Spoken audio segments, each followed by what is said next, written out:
OD World Summit.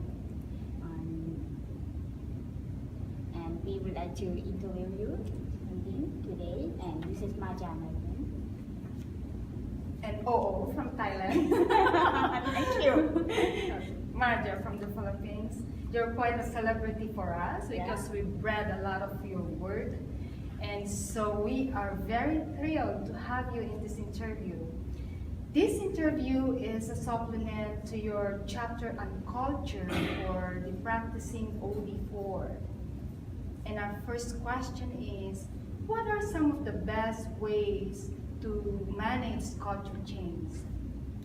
That's a great question because when someone comes to me and says they want to change their culture, the first question I always ask is, why do you want to do that?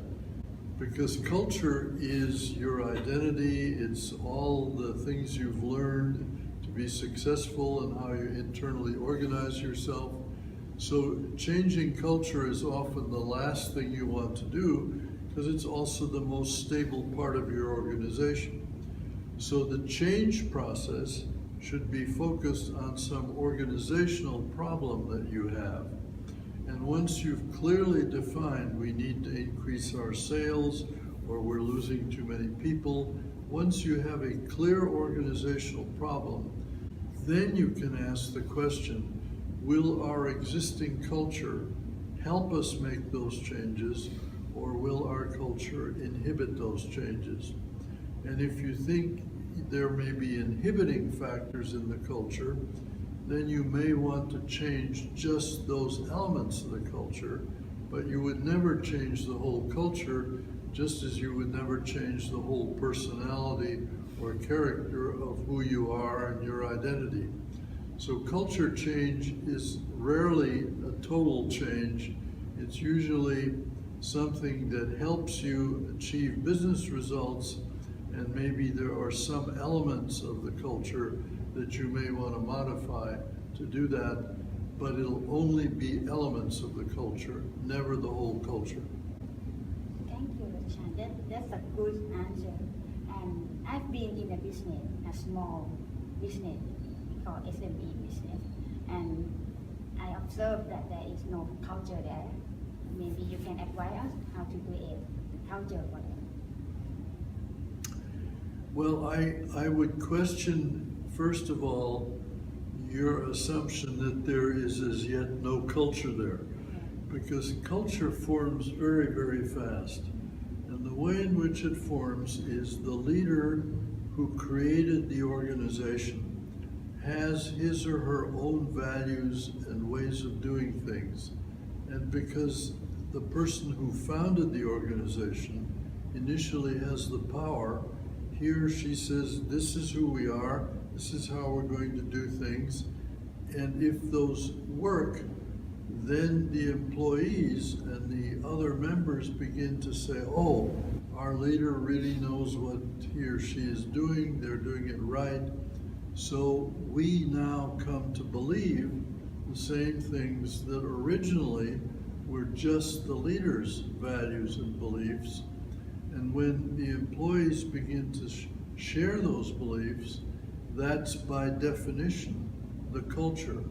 Now, it may be a weak culture in the sense that people aren't yet sure about it, but it is already a culture. Yeah. So in that kind of situation, how do you reinforce culture? The typical way it happens is by the leader continuing to reinforce his or her own values and beliefs, primarily by the reward system they use, what they reward and what they punish, and the role model that they themselves represent, that they usually exhibit the values that they believe in, and then they develop structures and processes that reflect those same values. So the leader has the power to create and reinforce the culture. Right. And how does the OD work out when taken into another culture?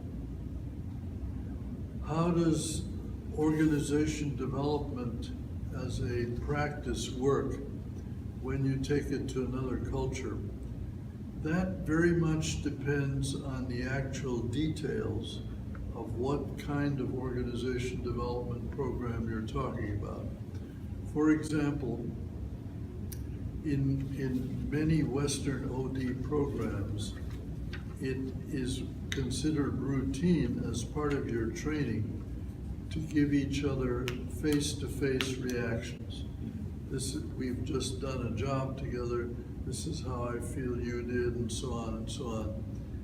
My experience going particularly into Japan and China and Singapore is that they do not feel comfortable saying to each other exactly how they feel, especially if there is a hierarchical difference. So if one has a training program that requires face-to-face feedback, I think it would have to be modified somehow to fit into the culture where people are uncomfortable doing that. And one thing that I've seen happen in Japan and China is they prefer questionnaires and surveys where they can measure feelings and stuff rather than having to talk it out directly. And that's a question in my mind. Will we see more and more pressure as we go into Asian countries for more psychologically distant kinds of exercises where we don't have to confront the discomfort across a hierarchical boundary of saying something to the boss that we may be uncomfortable saying?